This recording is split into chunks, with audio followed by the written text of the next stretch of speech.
Assalamualaikum warahmatullahi wabarakatuh. Halo teman-teman semua, terima kasih kepada teman-teman yang telah mampir ataupun menonton video presentasi saya pada pagi hari ini. Pada kesempatan kali ini, saya akan membuat sebuah video presentasi pada mata kuliah Administrasi dan Supervisi Pendidikan. Nah, nantinya saya akan memunculkan beberapa slide PPT yang akan saya jelaskan pada pemaparan kali ini. Nah, pada bahasan kali ini saya akan membahas mengenai konsep dasar, proses, dan peran guru dalam administrasi sarana dan prasarana di sekolah. Untuk melanjutkan materi selanjutnya tuh, sebelumnya saya akan memperkenalkan diri terlebih dahulu. Mungkin dari teman-teman semua ada yang mau kenalan nih sama saya untuk teman gitu kan. Nah, ada pepatah mengatakan bahwa tak kenal maka tak sayang. Jadi, saya akan memperkenalkan diri terlebih dahulu.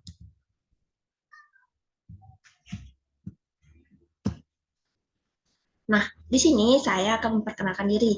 Perkenalkan, nama saya Nadia Ulansari dengan NIM 220031117. Saya berasal dari Departemen Pendidikan Khusus.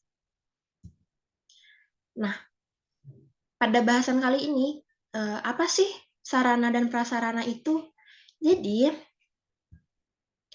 sarana pendidikan adalah seluruh peralatan dan perlengkapan yang terdapat di sekolah yang secara langsung dapat dipergunakan oleh seluruh peserta didik maupun pegawai sekolah dengan tujuan sebagai penunjang pada proses pendidikan yang terkhusus pada proses belajar mengajar, sehingga pada proses belajar dan mengajar, siswa atau peserta didik dapat belajar dengan efektif maupun efisien.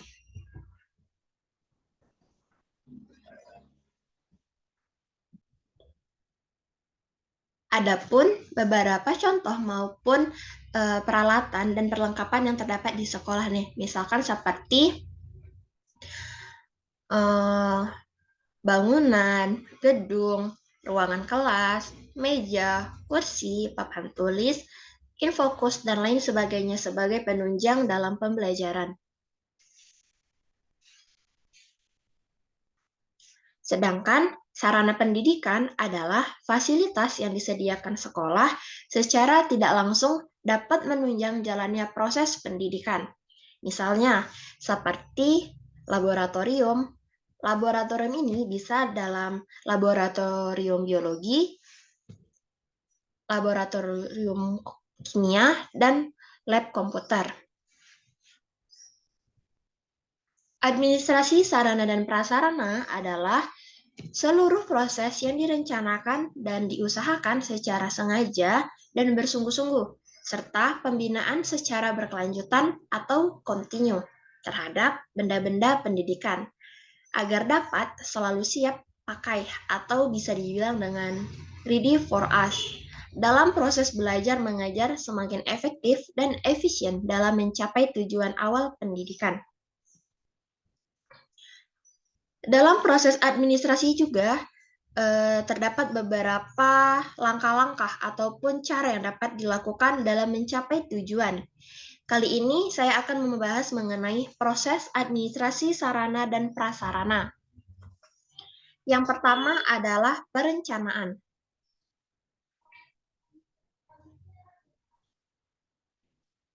Perencanaan adalah dalam melakukan perencanaan ini yang dapat kita lakukan pertama-tama yaitu menganalisis terhadap kebutuhan yang diperlukan dalam proses pembelajaran, sehingga nantinya akan ada kebutuhan dalam proses kegiatan atau pelaksanaannya. Pada proses menganalisis ini juga, yang harus kita lakukan adalah dengan menanggapi ataupun mengumpulkan seluruh usulan ataupun saran mengenai pengadaan perlengkapan sekolah, menyusun rencana kebutuhan perlengkapan sekolah dalam bentuk satu periode, menggabungkan rencana kebutuhan yang disusun dengan perlengkapan yang telah tersedia, memudahkan rencana kebutuhan perlengkapan yang penting dari dana yang tersedia, sehingga dapat mencapai skala prioritas dan menetapkan rencana pengadaan akhir. Proses yang kedua adalah pengadaan. Pengadaan merupakan suatu kegiatan dalam penyediaan sarana serta prasarana yang digunakan sebagai penunjang dalam suatu pelaksanaan. Yang ketiga adalah inventaris. Inventaris sering disebut juga dengan pencatatan atau sarana dan prasarana yang ada. Tujuan dari inventaris ini yang pertama adalah seluruh alat tidak mudah hilang dan tercecer. Yang kedua, terdapat pembukuan mengenai sarana dan prasarana, sehingga nantinya dapat dipertanggungjawabkan apabila terdapat suatu permasalahan yang menyangkut pada sarana dan prasarana di sekolah. Yang ketiga adalah memudahkan dalam pengecekan barang, selanjutnya memudahkan dalam pengawasan, dan yang terakhir adalah memudahkan ketika mengadakan kegiatan mutase atau penghapusan barang. Proses yang keempat adalah penyaluran. Penyaluran ini berkaitan dengan pemindahan barang dan tanggung jawab dari instansi. Pada kegiatan ini juga terdapat beberapa bagian. Yang pertama adalah penyusunan alokasi, yang kedua penyusunan barang, dan yang ketiga adalah penyerahan barang. Proses selanjutnya yaitu pemanfaatan dan pemeliharaan. Pemanfaatan dan pemeliharaan ini adalah suatu kegiatan untuk menjaga seluruh keadaan, sarana, dan prasarana ketika barang telah diserahkan kepada suatu instansi. Tujuannya adalah agar barang tidak mudah rusak karena faktor alam, misalkan seperti suhu maupun cuaca. Yang kedua, agar barang aman dan tidak mudah hilang. Yang ketiga, agar barang tidak kadaluarsa. Yang keempat, agar barang tidak mudah susut. Dan yang kelima adalah agar barang selalu dalam kondisi bersih. Proses yang selanjutnya yaitu penghapusan. Penghapusan sarana dan prasarana dapat dilakukan apabila biaya rehabilitas barang terlalu besar, sedangkan dalam pemakaian dengan waktu yang singkat, sehingga lebih baik barang dilakukan penghapusan.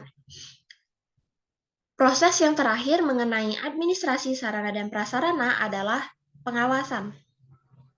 Pengawasan dilakukan supaya menetralisir segala bentuk permasalahan mengenai sarana dan prasarana, sehingga menghindari segala sesuatu yang tidak diinginkan terjadi. Mungkin itu adalah beberapa proses dari administrasi, supervisi, dan pendidikan sarana dan prasarana. Selanjutnya, saya akan membahas mengenai peran guru dalam administrasi sarana dan prasarana. Yang pertama adalah terlibat dalam perencanaan pengadaan alat bantu dalam pembelajaran.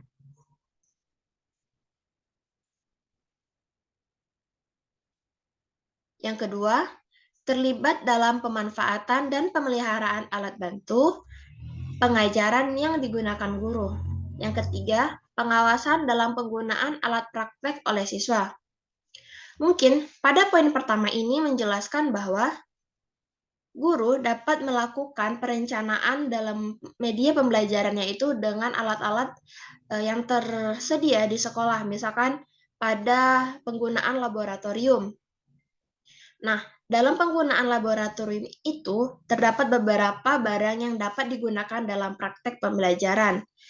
Dan guru juga berperan dalam pemeliharaan alat bantu tersebut, sehingga dalam pemakaian terakhir pada proses pembelajaran dapat membersihkan ataupun meletakkan kembali alat-alat yang telah digunakan kepada tempat yang semula yang telah disediakan.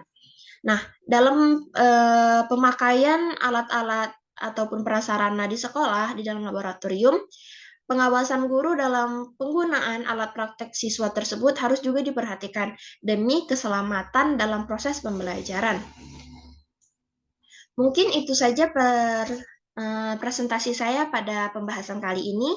Mungkin saya cukupkan. Apabila ada pertanyaan, silahkan akan kita bahas di forum e-learning ataupun pada pembahasan berikutnya. Mungkin itu saja presentasi saya pada pagi kali ini. Saya cukupkan. Assalamualaikum warahmatullahi wabarakatuh.